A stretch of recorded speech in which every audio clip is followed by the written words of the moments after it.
멀리 가실 필요 없어요. 라디오로 떠나는 바캉스, 맛있는 여행 출발합니다. 오늘도 이현주 여행 전문 기자 나오셨습니다. 안녕하세요. 안녕하세요. 네. 아니 이현주 기자는 뭐 1년 12달 여행하시는 것 같은데 특별히 따로 휴가 가시는지요? 사실 저는 휴가라고 딱 정해놓고 떠나지는 않아요. 요새는 보통 이렇게 혀끝 따라 많이 움직이는데 맛있는 거 먹으러? 네, 제철 그 시기에 딱 먹어야 되는 음식이 네. 있는 풍경에 또 이제 요새는 꽃이 그렇게 좋더라고요. 그러니까 꽃들이 피고 지는 풍경 따라서 많이 자연의 변화에 따라서 많이 움직이는 편이라 사계절 내내 어디든 이렇게 훌쩍훌쩍 잘 가는 편입니다. 오늘 소개해 주실 여행지는 어딘가요? 오늘도 정말 아침부터 어김없이 푹푹 찌는데요. 이런 날 가기 좋은 곳이 있어요.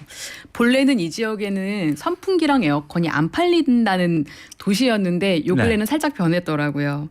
해발 1000m가 넘는 산들에 둘러싸여 있고 평균 그 도시의 해발 고도가 902.2m로 한여름에도 시원한 바람이 가득한 그 산악 고원 도시 강원도 태백으로 떠나보겠습니다. 강원도 태백. 네.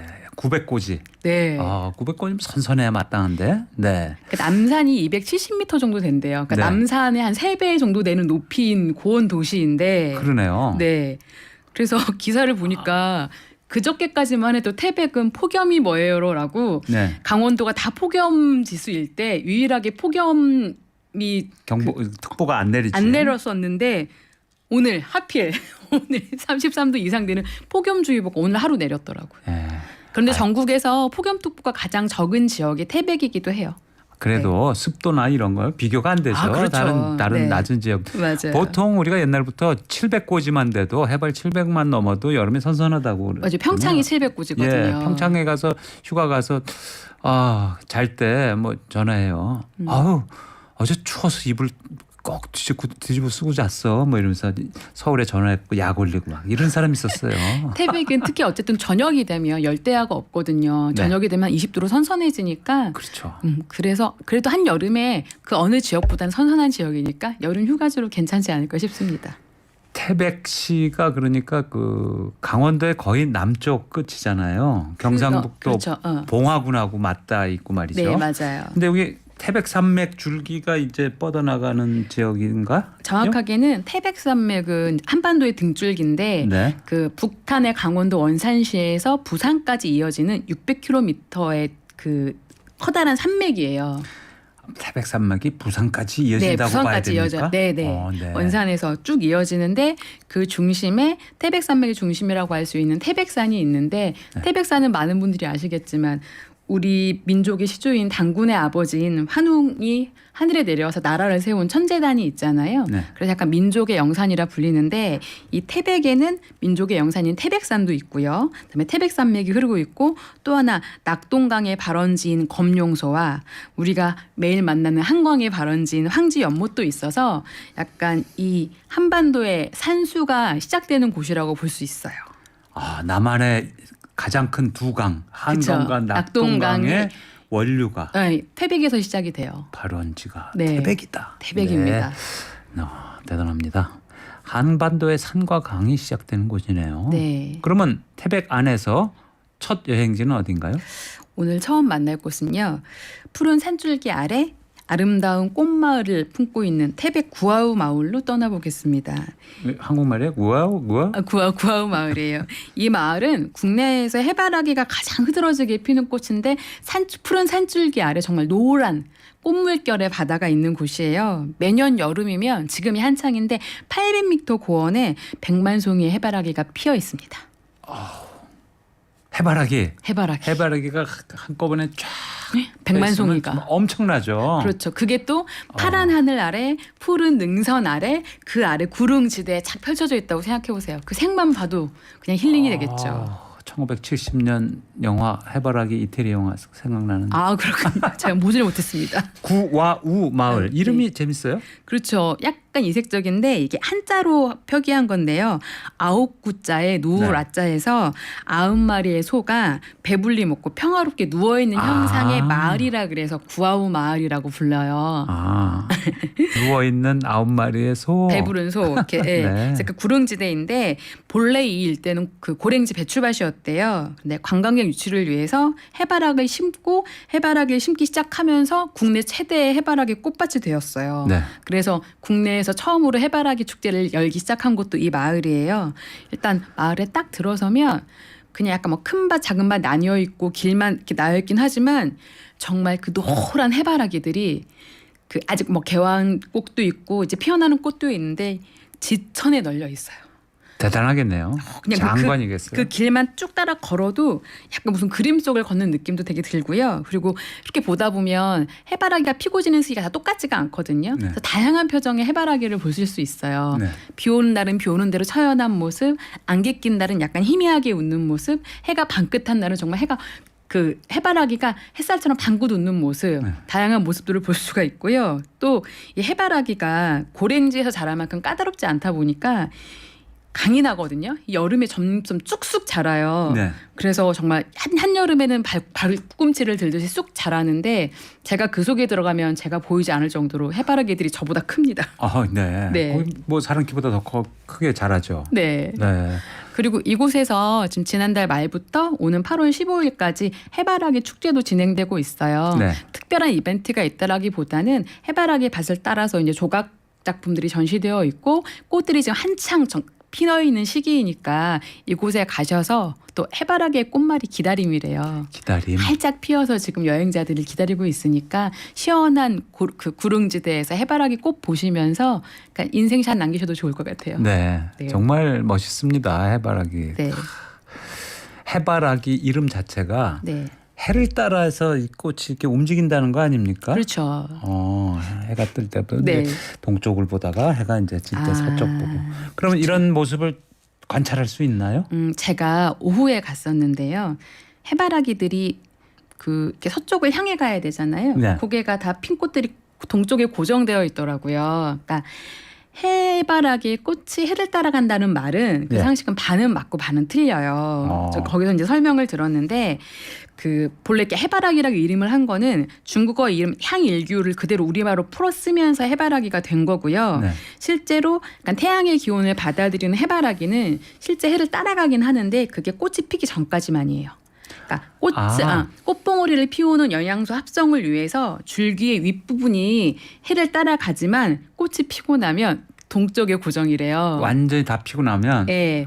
그래서 약간 그 순간으로 해바라기와 함께 사진을 찍고 싶으신 분들은 오전에 가시면 좋고요. 네. 오후에 가시면 저처럼 역광으로 해바라기를 찍으실 수 있습니다. 네. 저 처음 알았어요. 네. 나는 해바라기들이 목 디스크가 걸려서 목이 안 들어가. 네. 그런 건 아니네. 근데 네. 오전이든 오후든 비가 오든 오지 않든 정말 아무것도 장치 없이 순수한 자연의 풍경 속에 피어나 있는 그 정말 대장관이거든요. 해바라기 꽃밭만 들어가셔도 저는 힐링도 되고 좋더라고요. 네. 약간 목가적인 풍경을 거니실 수 있으니까 이 여름에 그 쨍한 노란빛을 좀 경험해 보시면 좋을 것 같아요. 네, 태백시 구아우 마을 네. 해바라기. 이 해바라기 만난 다음엔 어디로 가나요? 꽃길을 걸은 후에는 태백에 왔으니 태백의 시원한 바람을 맞아봐야겠죠. 네. 그 태백에 가시면 해발 1330m의 매봉산이 있어요. 예. 그 매봉산 정상에 바람의 언덕이 있는데 이곳은 1년 내내 바람이 부는 지형적인 특성 때문에 바람의 언덕이나 이름을 얻은 곳이에요. 네. 이 바람의 언덕은 한여름 불볕 더위에도 평균 기온이 한 20도 이하로 낮아서 최고의 피서지로 꼽히는 곳인데 그래서 이곳에 가실 때는 방풍위를 꼭 챙겨서 가셔야 돼요. 추워서 오래 못 계실 수 있어요. 네. 그리고 이곳은 이제 딱 가면 되게 이국적인 풍광이거든요. 태백이 하늘이 깨끗하니까 파란 하늘 아래 하얀 풍력 발전기가 정말 웅장하게 있어요. 그 풍광만 봐도 예쁜데 여름에 이곳을 가셔야 되는 또 다른 이유가 하나 있어요. 이 매봉산 정상 아래로 펼쳐지는 배추밭, 고랭지 배추밭이 지금 7, 8월에 수확을 앞두고 쫙 펼쳐져 있거든요. 배추밭이 뭐 이쁜가요, 솔직히? 저는 이곳에 처음 가서 깨달았어요. 배추가 이렇게 예쁠 일인가, 배추가 이렇게 감동스러울 일인가. 네. 구름을 따라서 정말 이렇게 알알이 실하게 자란 배추꽃들이 그 능선을 따라서 펼쳐져 있는데 와, 그 초록 배추밭의 능선이 정말 아름다워요. 아, 바다의 물결보다 아름답더라고요. 오, 그래서 그 풍경을 한번 보고 나면 사람들이 이 풍경이 그리워서 계속 오게 돼요. 아. 진짜 장관이에요. 고랭지 배추밭과 거대한 풍력 발전기, 그리고 파란 하늘. 파란 근데 하늘. 배추밭이 우리 보통 밭하면 그냥 너른 밭에 있잖아요. 네. 배추밭이 물결을 친다니까. 아, 그 풍광이 진짜 아름답고 배추들이 보면 겉은 초록색인데 안으로 들어갈수록 색이 밝아지잖아요. 그렇죠. 약간 그라데이션처럼 그렇죠. 각도에 따라 그 색이 보이는데 이거는 사람이 표현할 수 없는 색의 개념이에요. 네. 너무 아름답고요. 그런데 한 가지 주의하실 점은 8월 4일까지는 이제 이 바람의 언덕을 가는 그 중간 주차장인 삼수령 주차장에서 셔틀버스가 다니기는 해요. 가능하면 그 자차를 운전하시지 않고 가시는 게 좋아요. 왜냐하면 이제 그 농사일 하시는 분들의 차량이 왔다 갔다 하기 때문에 아, 피해가 네. 되거든요. 예. 네, 8월 4일 이후에는 가능하시면 그 삼수령 주차장에 주차를 하시고 양산 하나 챙기셔가지고 가시면 돼요. 정상까지 한 3, 40분 걸리는데 천천히 바람 맞으시면서 풍경 따라 걸으시면 좋고 그렇게 걸으시면서 오는 배추밭의 풍경도 좋습니다. 아, 간단한 하이킹도 되고. 그렇죠. 네. 네. 바람의 언덕. 음. 그건 여름에 가야 되고 그 중에서도 낮에 가야 되고. 그런데 이제 이 풍경은 바람을 맞으러도 가고 배추밭을 보러도 가는데 이곳은 또 밤에도 가야 해요. 아, 그래요? 그 바람의 언덕이 사랑받는 이유 중에 하나는 또 이제 그 여름에는 배추밭 때문에도 있긴 하지만 사계절 사랑받는 이유 중에 하나가 뭐냐면 이 밤이 되면 정말 무수한 은하수 별의 풍경을 볼 수가 있어요. 그러니까 하늘이 깨끗하니까 딱 어느 시간대가 되면 비만 오지 않으면요. 도시 불빛도 없으니까. 없어요. 광해가 없으니까 빛의 그 오염이 없으니까 딱 올라서시면 많은 분들이 그래서 그 사진 찍으러 많이 가시거든요. 그 풍력 발전기를 사이로 두고 카메라 셔터를 되게 천천히 돌리게 해두면 약간 별들이 이렇게 하얀 선을 그으면서 그 풍경을 볼 수 있는데 그냥 가셔서 조금 차분히 계시면 그냥 점점 안 보이던 눈이 그래서 그 이곳에 올라가실 때는 가능하시면 한동안 핸드폰도 보지 마시고 눈이 빛에 이제 오염되지 않게 차분히 있다 가셔서 눈을 딱 뜨시면 아니면 올라서셔가지고 한참 동안 좀 눈을 감고 계세요. 그리고 눈을 딱 뜨면 순간 헉! 하는 소리가 나와요. 절로 내 몸에서 별들의 풍경에 정말 감동하게 되는 곳입니다. 동공을 좀 확장시켜 놓고 봐야 되겠죠. 그렇죠. 네. 빛을 보지 말고. 그래서 일단 가셔서 처음 보시는 풍경과 한동안 눈을 감고 스마트폰을 놓으신 다음에 내 눈을 좀 안정시킨 다음에 딱 보시면 갑자기 지천에 뿌려진 정말 검은색 도화지에 네. 은빛 가루들을 쫙 뿌려놓은 느낌이에요. 예. 그 풍광을 보면 엄청 벅차요. 매봉산 네. 정상 해발 네. 1330m. 네. 네. 태백시. 근데 이 태백시에 한백산도 가깝지 않나요? 그렇죠. 가까워요. 한백산하고 매봉산 방향은 다 그 길이 이어져 있어요. 같은 쪽. 네. 한백산이 1572m니까 이게 조금 더 높네요. 한 200m. 그리고 한백산은 그 정상 바로 아래에 있는 만항제까지 차로 오를 수 있어서 편안하게 산행하실 수 있는 곳이어서 그리고 이곳은 사실 겨울에 가면 그 상고대가 너무 예쁜 곳이어서 저는 봄에 가거든요. 이렇게 일교차 있을 때 그때 가면 정말 기가 막힌 풍경을 보실 수가 있는데 가신 김에 정선이 만항제만 가셔도 만항제 네. 앞에 가셔서 그 공원이 잘 되어 있거든요. 네. 여름에 가시면 이곳이 야생화가 많이 피어 있어요. 야생화. 만항제가. 그리고 만항제 바로 옆에 휴게소가 있는데 거기에서 먹는 컵라면과 감자전이 기가 막히게 맛있습니다. 감자전 먹고 싶어. 강원도 하면 감자죠. 네. 네. 태백. 네. 멋진 여름 자연 풍경 가득한데. 네. 네. 지난 시간에 흔적을 마주할 수 있는 추억의 장소 이런 것도 추천해 주실 수 있다고요? 그렇죠. 태백이 한때는 정말 번성했던 도시잖아요. 네. 탄광 산업이 흥할 때는 대한민국 석탄 산업의 그 그렇죠. 메카였죠. 맞아요. 그래서 과거 번성했던 탄광촌의 기억과 흔적을 가득한 채 이제 과거와 현재를 잇는 공간들이 있어요. 네. 강원도 그 철암동에 태백시 철암동의 철암 탄광 역사촌도 둘러보시면 좋을 것 같아요. 철암동. 네. 야, 이름도 철암 탄광 역사촌. 네, 철암 멋있네요. 네. 탄광 산업이 흥했던 시절 풍경. 네, 그 풍경을 보실 수가 있어요. 과거 이 철암동은 탄광의 도시이자 광부의 도시였어요. 연탄을 사가기 위해서는 전국 각지에서 사람들이 몰려들어가지고 지휘 고하를 막론하고 모든 사람들이 줄을 서서 연탄을 사갔대요. 네. 그래서 과거 이 도시는 이 발전의 속도를 건축이 따라가지 못해가지고, 그러니까 돈 버느라 바빠서 석탄 파느라고 바빠서 집을 지을 시간조차 없었다고 해요. 그래서 이곳에 가시면 약간 독특한 건축물을 보실 수가 있어요. 예. 그 건축물 중에 하나가 그 까치발 건물인데, 이 까치발 건물은 뭐냐면, 그러니까 이제 그 태백천이 있거든요. 이곳에 가시면 철암역 바로 맞은편에 이제 건물들이 있는데, 보통 천에 따라서 천 안쪽으로 건축물이 있잖아요. 근데 그 당시에 전국에서 이제 일자리를 찾고자 사람들이 몰려들기 시작하는데, 중축을 하자니 도로 쪽으로 길을 내는 거, 그 건물을 내는 거 쉽지 않으니까 이 천변 쪽으로 건축물을 확장하기 시작한 거예요. 네. 천번적으로, 그러니까 뭐 그 밑에 집안이 없을 거 아니에요. 그러니까 이렇게 나무나 철제로 까치발처럼 다리를 만들어 가지고 거기로 그 면적을 확장해서 세워가지고. 기둥을 세워서 만든 거예요. 그래서 보면 천변 쪽으로 나와 있는 무슨 정자도 아닌데 그런 집들이 있는, 이렇게 막 그 까치발 건물처럼 그걸 까치발 건물이라고 하는데, 그냥 무작위로 약간 확장된, 소재도 다 다르고, 그리고 1층 집이었는데 2층, 3층이 다 달라서 2층의 창문과 3층의 소재가 다르고 벽지도 다르고 약간 조각보 이은 것처럼 생긴 건축물들이 있어요. 근데 이곳을 역사촌으로 만들어서 구성을 해놨는데, 이곳에 가시면 이 옛날에 이 동네는 산술집이 많았대요. 광부들이, 특히 고기를 먹는 광부들이 이제 목에 낀 네. 석탄가루를 이제 씻어내기 위해서 돼지고기 먹어야죠. 네, 그래서 소고기, 돼지를 먹던 선술집들의 풍경도 있고 다방의 풍경도 있곤 한데, 약간 요곳에 가시면 여기는 치킨집이고 다방이고 고깃집인데 들어가면 이 집에서는 뭐 치킨을 먹거나 다방에서 차를 마실 수는 없어요. 외부의 옛날 건물과 옛날의 간판은 달고 있지만 안쪽은 다 전시 공간으로 구성을 해놨어요.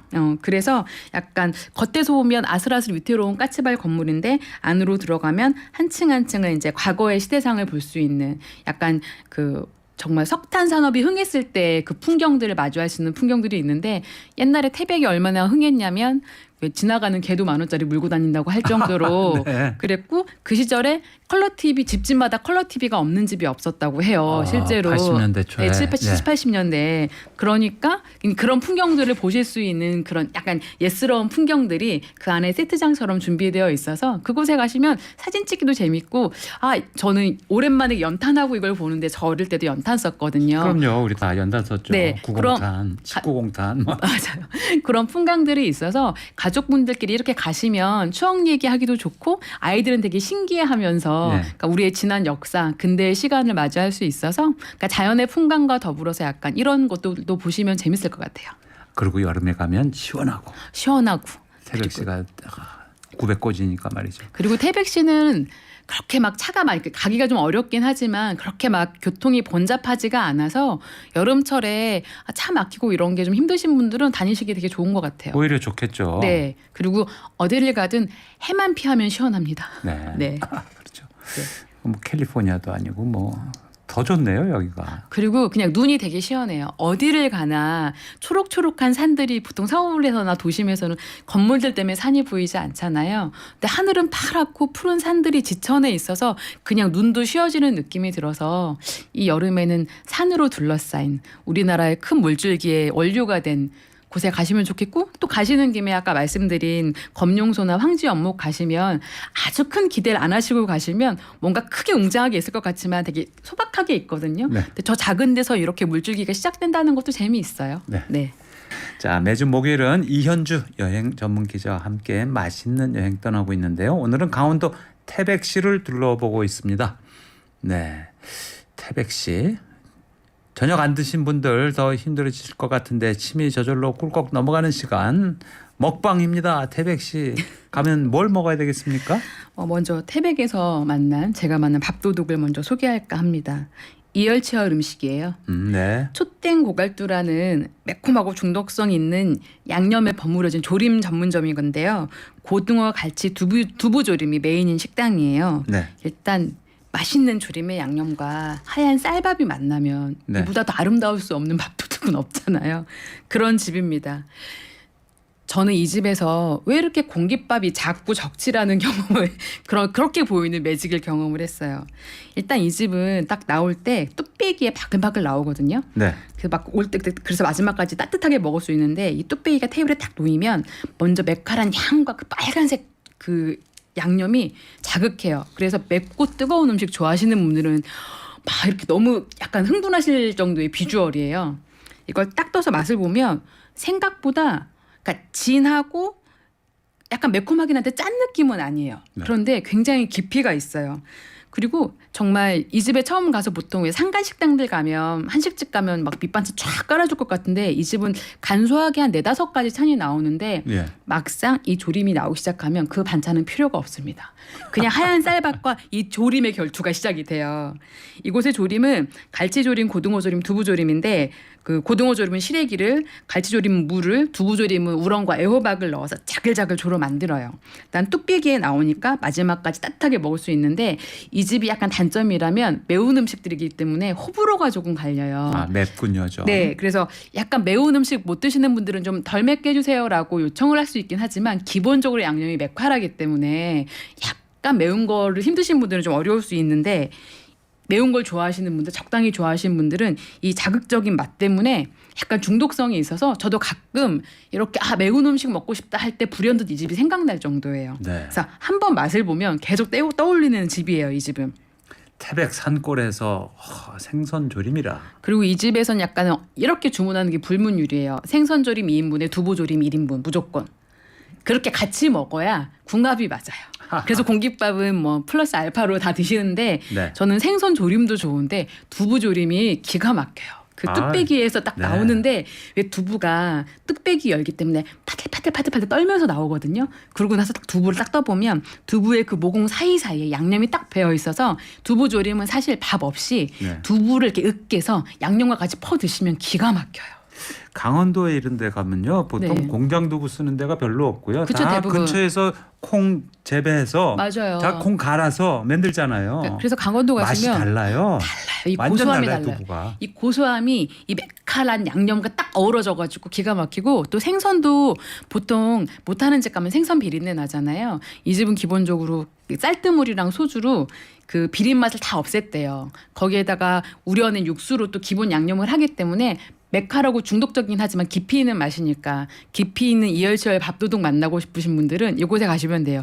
이게 바람의 언덕 가는 게 매봉산 가는 길 쪽에 있거든요. 그러니까 네. 시원한 바람을 맞고 가시기 전에 열기를 한번 경험하시든지 아니면 바람 맞고 추운데 뭐 매콤한 게 먹고 싶다면 이 집 가시면 좋은데 단 이 집이 오전 10시부터 오후 3시까지밖에 3시 반까지밖에 운영하지 않으니까 가시기 전에 꼭 시간을 확인하고 가시기를 추천드립니다. 네, 네. 저녁 식사는 안 하는군요. 네, 네.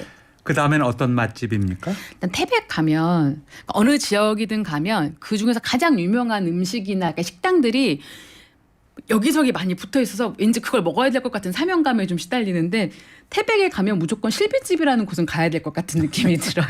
실비집은 뭐 이것저것 그냥 싸게 하는 집이잖아요. 그러니까 실비집이라는 원래 말이 실제 드는 비용이라는 집인데 네. 태백에서의 실비집은 보통 고깃집이라고 생각하시면 돼요. 네. 그러니까 실제 드는 비용이 되게 저렴한 고깃집인 거죠. 그런데 이 고깃집이 국내산 한우만을 사용하는 집들이 많아요. 네. 그러니까 정말 가성비가 좋게 고기를 맛볼 수 있는데 그 중에서 약간 제일 유명한 곳이 그 원조 태땡 실비식당이에요.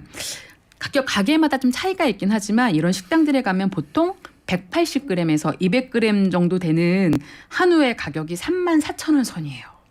네.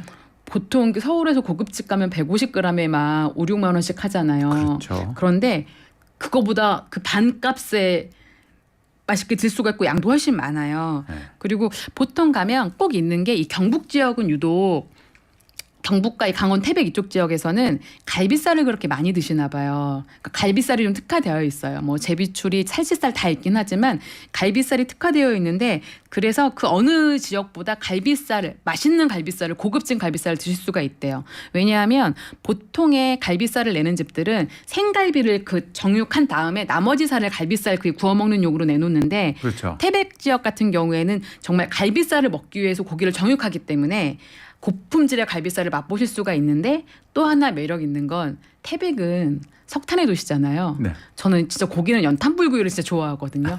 연탄불에 정말 육즙 잡아주는 연탄불에 은근하게 구워서 고기를 딱 먹잖아요. 그러면 이 고기들이 아무 양념하지 않고 그냥 먹어도 금방 구워놓은 고기를 육수에 담갔다 먹는 것처럼 예. 입안에서 퍼지는 육즙과 부드러움과 풍미가 기가 막혀요. 예. 그래서 이 연탄불에 구워진 맛있는 갈비살을 드시려면 태백에 가셔야 되고 태백에 가시면 이 고기는 절대 놓치시면 안 돼요. 일단 너무 저렴한 가격으로 한우로 배부르게 드실 수가 있고 또 그냥 일반 마트나 뭐 축협 같은 데 가셔도 갈비살이 정말 고급 갈비살이 있어서 그걸 사가지고 오셔가지고 숙소나 집에서 드시기에도 굉장히 좋습니다.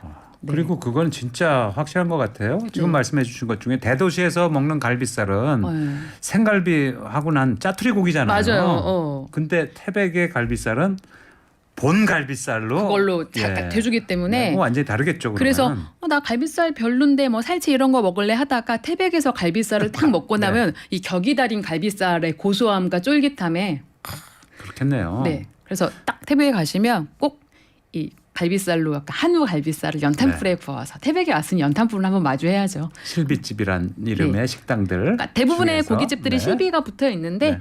어디를 가시든 맛있는 갈비살 드실 수 있습니다. 알겠습니다. 네. 다음은 어떤 음식일까요? 태백에 가면 또 다른 지역에 잘 없는 음식이 하나 있어요. 많은 분들이 이제 아실 거예요. 방송에 많이 나와서 바로 물닭갈비예요. 물닭갈비. 물닭갈비 드셔보셨죠? 안 먹어봤습니다. 아이고야. 그 닭갈비 하면 보통 저희가 춘천식 닭갈비 떠올리잖아요. 네. 양념된 그 닭고기 살에다가 빨간 양념된 닭고기 살에다가 막 채소랑 이런 것들 해가지고 무쇠 철판에 구워 먹든지 아니면 숯불에 예. 구워 먹는데 태백에서는 그런 닭갈비에 물을 부어서 약간 솥뚜껑을 뒤집어 놓은 것 같은 약간 무쇠 팬에다가 다글다글 끓이거나 졸여 먹는 닭갈비예요. 네. 일단 이렇게 먹게 된 이유가 처음에는 춘천처럼 그냥 닭갈비를 먹었대요. 구워서. 네, 그런데 이제 탄광에서 일하고 나온 강부들이 목이 너무 뻑뻑하고 고기가 익을 때까지 기다리기도 답답하고 하니까 그 식당 주인장한테 빨리 좀 먹고 익혀서 먹을 거 좀 더 올려달라고 해서 막 나물도 올리고 부재료들 올리다가 좀 빨리 익히려고 물을 붓기 시작한 거예요. 근데 그 물까지 부어 놓으니 그 석탄 그 가루가 얼마나 오게 많겠어요. 다글다글 끓이고 나물 넣고 채소 넣다 보니 국물은 또 담백해지잖아요. 그 국물로 일단은 목에 낀 석탄가루를 한번 씻어내기에 강부들이 먹기가 훨씬 수월했던 거예요. 네. 그래서 보통 가면 막 다양한 나물이나 어떤지 뭐 쑥갓을 듬뿍 막 특정 채소를 많이 올려주시거든요. 그러니까 다글다글 끓기 시작하면 그 채소를 먹고 중간에 닭이 익으면 먹고 양념이 남았을 때는 보통 국물이 좀 많다 보니까 두꺼운 면을 많이 더해서 추가해서 드세요. 그래서 여기는 보통 쫄면이나 그 가락국수면 같은 거를 더해서 먹거든요. 그러니까 라면보다는 이 면들이 더 어울리고 그리고 국물을 좀 잘 조절해서 마지막에는 볶음밥까지 해가지고 딱 긁어서 먹고 나면 물닭갈비를 단계별로 드실 수 있죠. 그럼 이게 이제 네. 맵단짠 쪽이 아니라 조금 담백한 쪽. 담백하고 시원해요. 네. 칼칼 담백 시원해요. 제 취향입니다. 제가 네. 제일 좋아하는 김땡네 닭갈비는 쑥갓을 듬뿍 넣어주거든요. 그러니까 네. 빨간 양념과 쑥갓의 저는 국물에 쑥갓 들어간 걸 되게 좋아하는데 좋죠. 쑥갓의 향과 거기 안에 부재료들이 사진 찾아주셨네요. 이렇게 네. 나오는데 그 앞에서 다글다글 끓고 있는 그 고기와 그리고 그러니까 졸여지면서 닭갈비의 맛이 졸여지면서 정말 약간 완성되어가는 그 짭짤함이 있거든요. 네. 그걸 같이 면과 함께 먹으면 기가 막힙니다. 가격도 그렇게 아주 비싸지 않는 것 같아요. 서민들이 먹던 음식이라 비싸지도 않고요. 네. 그리고 이게 제일 좋아요. 국물과 고기를 동시에 같이 그러니까 국물과 고기와 면과 밥을 양이 네. 좀 저는 이렇게 단계별로 국물도 먹고 고기 먹고 면 먹고 밥도 먹었는데 단계별로 다 드실 수가 있어서 위대하신 네. 분들은 꼭 면과 밥 반드시 굵은 면발. 저는 제가 추천드리는 건 가라국수면인데 이 국물에는 가라국수면이 기가 막히게 잘 어울려요. 네. 그럼 뭐 닭갈비 매운탕 비슷하다고 봐야 되네. 그 느낌이 있어요. 근데 많이 맵지 않고 그러니까요. 되게 담백 시원해서 아이들도 되게 잘 먹어요. 닭갈비 매운탕이라고 그냥 물 닭갈비탕으로 하죠. 예. 매운탕이라고 하기에는 막 맵지가 않아서 물 네. 닭갈비탕. 그런데 태백이라고 하면 말이죠. 네. 나물 그중에서도 곤드레 나물 그렇죠. 빠뜨릴 수 없잖아요. 그렇죠. 태백이 또 그 태백산 고지에서 자생하는 그 산채로 되게 유명하잖아요. 곤드레가 특히 이 태백 지역의 곤드레가 담백하고 부드럽고 향이 독특한 게 특징이래요. 깨끗한 자연 속에서 고랭지에서 자라잖아요. 고랭지 배추가 맛있는 것처럼. 네. 그래서 태백 태백 정선 이쪽 가면 가는 곳곳마다 곤드레 밥집이 굉장히 많아요. 그리고 이 지역 곤드레가 유명한 이유가 그거래요. 이 태백 경천 이쪽이 산지로 둘러싸여 있다 보니까 논이 없잖아요. 그래서 옛날에 논이 적으니까 뭔가를 해서 먹을 게 없었대요.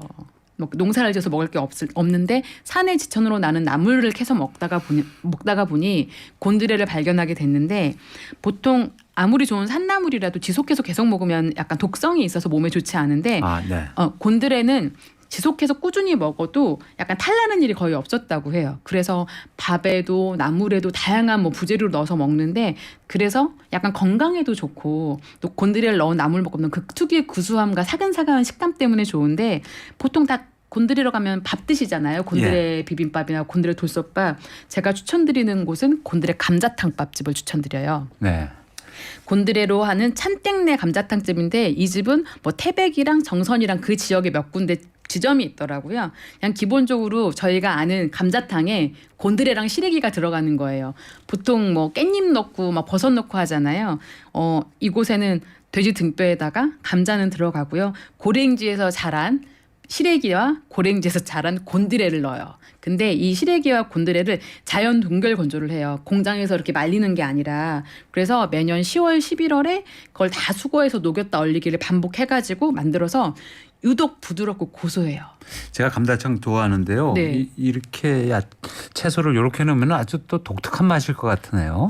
그러니까 그 돼지 등뼈도 정말 기가 막히게 삶아서 뼈 발라먹는 재미도 좋은데 살을 적당히 발라가지고 그 위에 구수하고 사금사금한 시래기랑 곤드레를 척척 감아서 먹으면 곤드레와 돼지고기가 이렇게 잘 어울렸구나. 그리고 이 곤드레가 주는 이 푸른 기운과 이 구수함이 참 좋더라고요. 곤드레 향이 좋아서 가시면 맨날 곤드레 밥만 드시는데 혹시 올 여름에 가시면 이 곤드레 감자탕 곤드레 감자탕. 그리고 엔딩은 이 곤드레 육수 돼지고기 육수에다가 밥도 볶아 드시면 좋습니다. 그래야 되죠. 네. 코리안 K푸드의 마지막은 그렇죠. 코리안 볶음밥. 디저트. 코리안 디저트는 볶음밥입니다. 네. 곤드레밥 저는 이제 강원도가 멀어가지고 양평 쪽에 가서 많이 먹거든요. 네. 그 용문사 밑에. 그렇죠. 그쪽에도 저희도 나물 많이 나니까 축제하고. 근데 태백 가면 완전 또 격이 다르겠네요. 고랭지 곤드레, 고랭지 시래기. 네. 어린 무청. 이걸 무청이죠, 그러니까. 그렇죠. 시래기. 그러니까 시래기는 아니요. 배추잎을 말려가지고 우거지, 무청은 우거지고요. 네.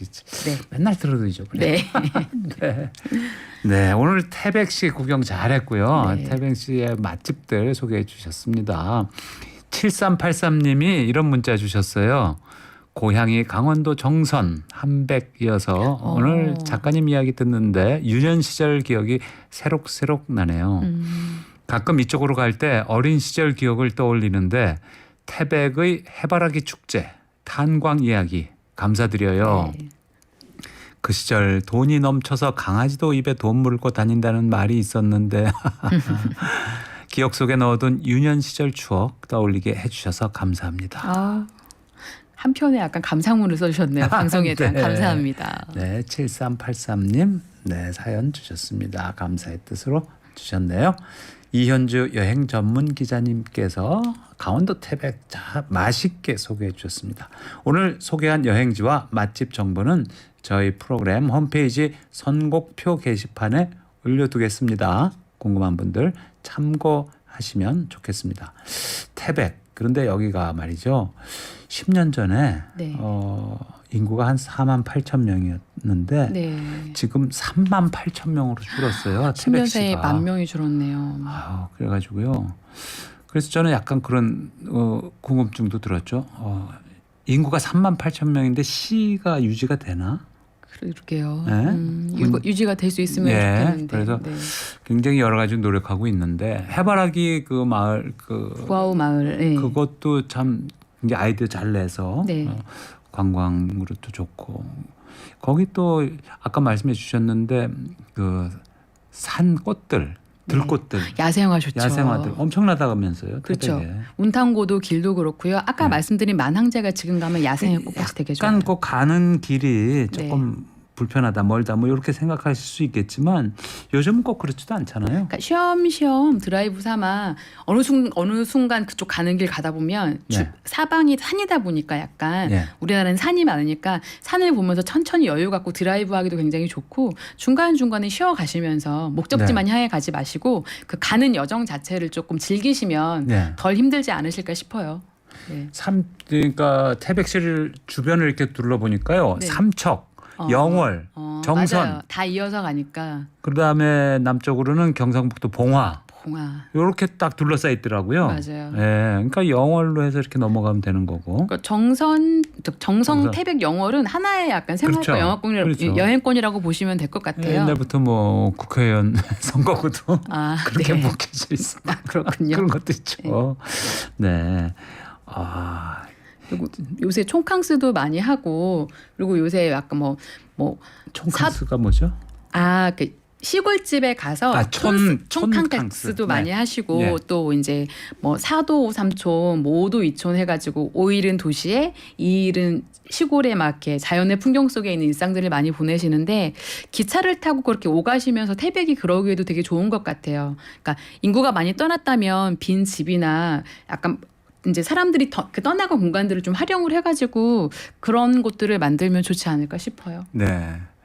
오늘 강원도 태백 소개해드렸더니요. 네. 또 요런 신청이 들어왔습니다. 네. 양양소의 아빠님 문자 주셨는데요.